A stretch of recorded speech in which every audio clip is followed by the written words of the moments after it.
Assalamu alaikum wa rahmatullahi wa barakatuh. Welcome, guys. There's one atheistic argument that the modern atheists they make, and this argument is actually a very strong argument. And if you think about it, to me, it's actually strong, and you need to find answers to this. The argument goes like this: it's the argument of skepticism, okay, of subjectivity. What am I talking about? When you have is it pluralism? When you have too many ideas calling to a particular thing and you don't know which one to choose, what do you do then? Okay, so the argument is like you have Christianity, Islam. You say, is it atheism or theism? Which one should I choose? So you tell the guy, become a theist, believe in God. So you say, okay, I believe in God. Now what? Is that all? Is that all? You're like, no, that's not all. You have to believe in a particular religion. Now they will say, which religion and how do I choose it?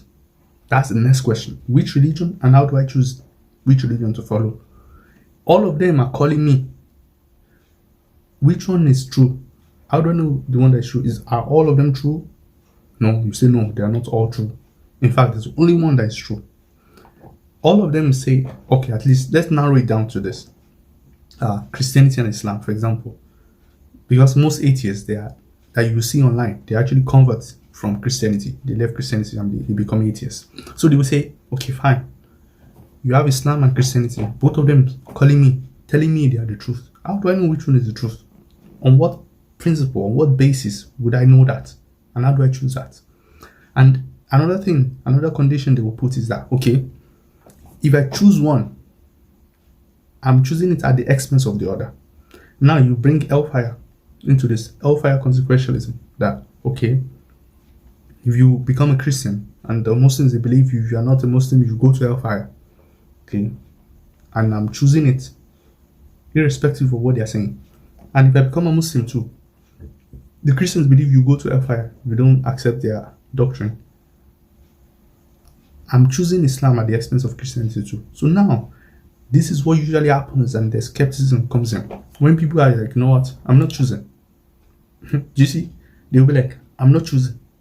Okay, this one says I'm going to die. This one says I'm going to die. How do I know? I'll just stay here. I'm not choosing anyone. Okay, and what would you say then? What would you say to that? This is where I'll give you an answer that I think you can say. But what would you say to that? Two people just calling you to the truth, both of them claiming to be the objective truth. And when you have two objective truths, that's subjective already. They become subjective. Okay, even though what's it called? Ultimately, one of them might be true. Okay, but at least since we don't know, we have to assume that it's just subjective, both of them. So this is the argument that they make. And what would you, as someone that you need to have some other ways to actually call the person, because you cannot just slam the door and scare them with hellfire, because it's not going to work. Because if they choose the other one, they are going to hellfire too anyway. So they might as well just not choose. Do you see? So this is where I come in and I say, let's use reason. Okay, let's use reason. Reason to choose. As long as you already accepted theism and you want to choose a religion, if you're in that process, I come in and I say, we use reason to examine the two. Why should it even be two? Because they are the only two claiming that there's an hellfire or paradise. At least if you are someone that cares about self-preservation and you don't want to go to hellfire.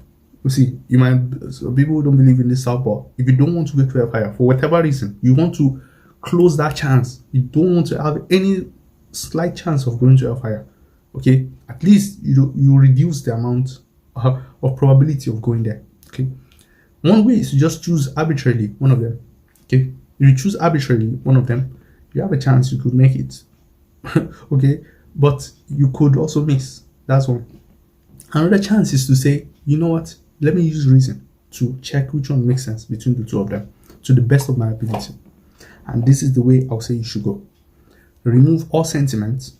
Don't be emotional. Examine the true religion on reason. Use your reason. Okay. One of the clearest way to reason is philosophy. The clearest way to reason is logic and philosophy.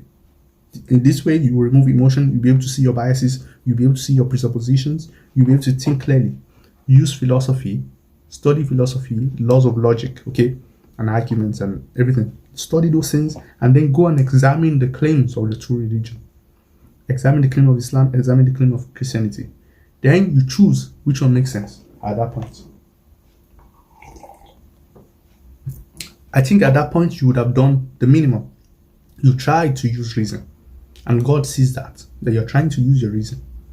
And this is what, after you've removed all the biases that you have, and you try to objectively look at the two, whichever one it leads you to, that's all you can do. There's nothing else except you choose arbitrary means to accept one of them, which is not good because you didn't choose it rationally. God gave you a brain, right? So that's why I said you use reason. That's my way out for you of this dilemma. And another thing now is this. It ties in with the other videos I was making about this issue. Let's see. And now remember this, once you chose it with reason, you see, I said one, you choose it arbitrarily. One, you choose it with reason. If you choose it arbitrarily, you have to follow dogmatically. Meaning, when you enter this religion, whatever it is, you just have to follow whatever they say. You cannot say, why are you doing this? You have to follow everything. Even if it doesn't make sense, you have to follow it arbitrarily. Also, if you choose it arbitrarily, you follow it arbitrarily. Now, if you choose it through reason, you have to criticize it with reason also. Which means that when you join that religion, you will not follow things arbitrarily. And you will use reason. Okay, you will continue to use your reason even after joining the religion. What this will give you is that you're not just blindly following stuff. Okay, at each process of the way, you're using your reason. Okay, that's another interesting thing to see there. So when you see views that even people in that religion might not be able to see, you can still criticize it. Okay, you might not be able to see it. You can bring your argument forth and make a case, because the religion is supposed to make sense, right?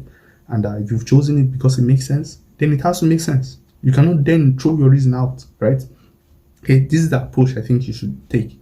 And I think in those two traditions, if you continue to use reason, you will see like you will come to a point where, especially in Christianity and Islam, if you continue to use reason objectively, you will come to a point where you might even think like they are the same. You will come to that point where for example, I've seen Christians that they don't believe in the Trinity. They don't believe Jesus is God. They believe he's a Messiah sent by God. And they believe in one God, and they believe in the revelation. The only thing left is the Prophet Sallallahu Alaihi Wasallam. That's all. They believe in every other thing. They examine the tradition and say, we don't believe in they've even denied the atonement. I'm serious. I've seen Christians that, see, the atonement they think is like some kind of symbolic stuff. It's not like literally blood, all these things. Christians like that. And to me, the line between Christianity and Islam just becomes blurred. And that's why the Christian Orthodox guys, they always accuse them of, you guys are Muslims. They used to insult them like this. But the point is that continue to use your reason. And that's the way out, I think, that you can use. And this problem of the atheists, don't just ignore it. It's actually a valid thing, and it happens every time. If you see two people making a case, very strong case for their position, sometimes you don't know which one to choose, and you just freeze. And they use this as an excuse to be atheists and say, you know what, we are not going to choose. And I think there's nothing you can do at that point. What can you do? You can try to call them to reason. That's all you should do anyway. Try to call them to reason. Don't just say accept us because we are the truth. Okay, so I think that's what you can do there. So let me see what you guys think in the comment section. See you guys later. Wassalamu alaikum wa rahmatullahi wa barakatuh.